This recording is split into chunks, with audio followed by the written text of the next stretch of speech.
Franco Mastantuono has been today presented as a Real Madrid player, and he is finally ready to officially begin working under Xabi Alonso and training with the Real Madrid squad. But I got hit with a concern and a question regarding Mastantuono and a certain other player in the squad named Arda Guler and their profiles and their similarities. And I'm concerned, are we making the Mbappe and Vinicius or the Vinicius and Rodrygo mistake all over again? And are these two just going to end up getting in each other's way? The left wing problem that Real Madrid have had since Vinicius Jr. and Rodrygo joined the club, and that got even worse when Mbappe joined the club, is very well known by everyone. Whether you're a Madridista and you watch every single Real Madrid game, or you're just a football fan that just is aware of this problem. This was something that was confusing and didn't make sense from the very beginning. Because if we go way back to when we signed Vinicius Jr. at 18, and he joined Real Madrid, and only a short time afterwards announced that we would also be signing Rodrygo. I like a lot of fans, I'm sure, were very confused as to why we were signing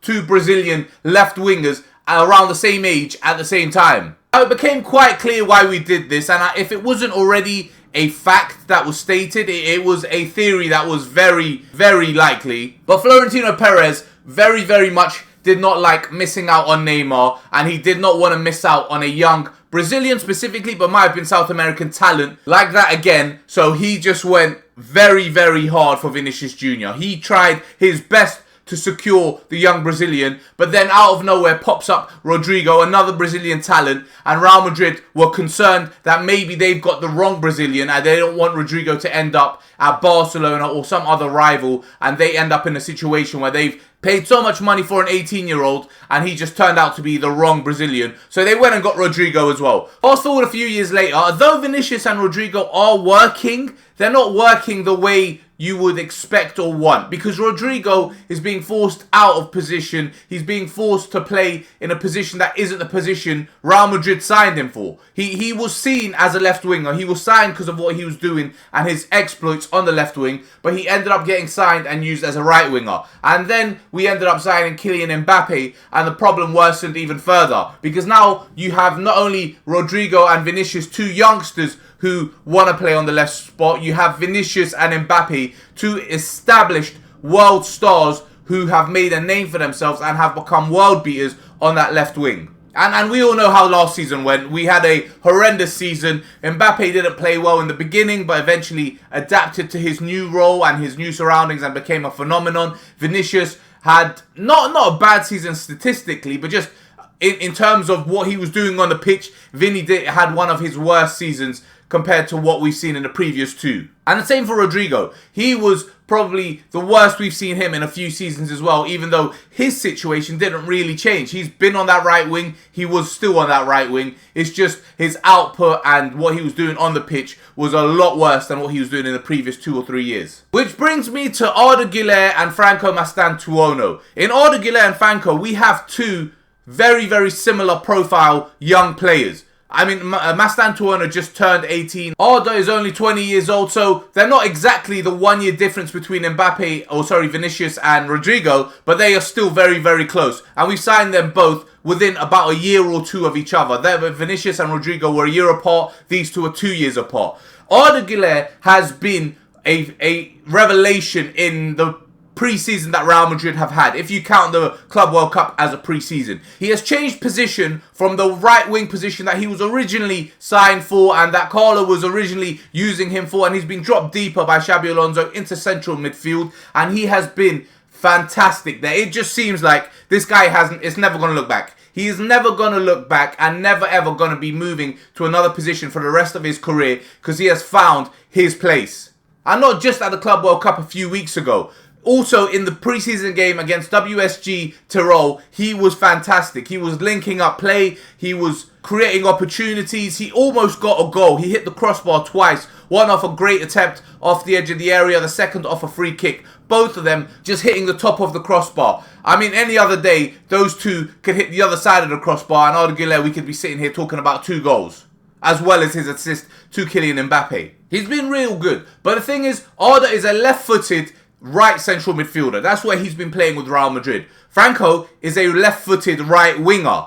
and their profile is very, very similar. Both of them, and this has got nothing to do with where they'll play on the pitch, just looking at what they offer on the ball and their profile of a player.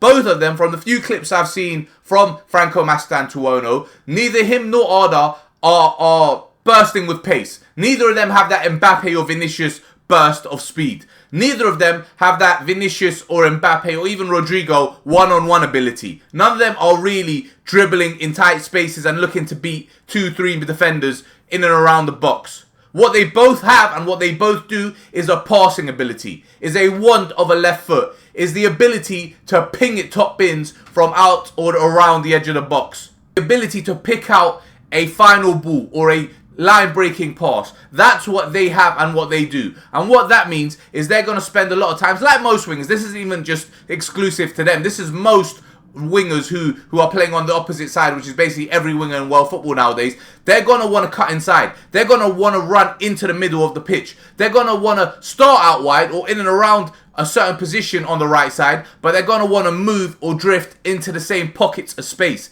And that's where my concern comes from. Have we got an Mbappe and Vinicius 2.0, where we've got two players who by themselves, if they're not playing in the same 11, are going to be fantastic and offer great things to Real Madrid and be phenomenal in what they do on the ball. But if they play together, then they're just going to get in each other's way. If they play together, they're just going to end up making the opposition's life a whole lot easier, because they one defender will occupy two attackers. To be honest, the only real argument I would have right now, because I'm basing this based on what I've seen with what I know with Arda, watching him play as a central midfielder in the few games we've seen, and the few clips I've seen of Franco and what he likes to do, both at the Club World Cup and just in general.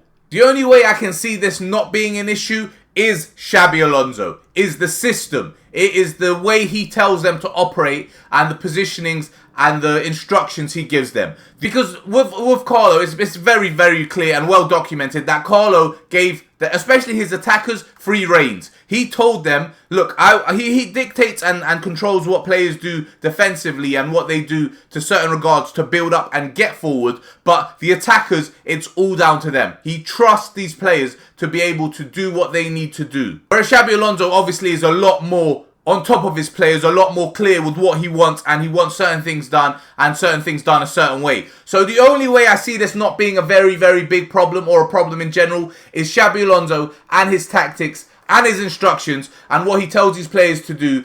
But for right now, we can only speculate and only hope that we don't end up with an Mbappe and Vinicius or a Rodrygo 2.0 situation, and we've ended up with another talent that's only going to help push not only Arda but the rest of Real Madrid further. But anyway, I'm going to call the video there. Thanks for watching and peace.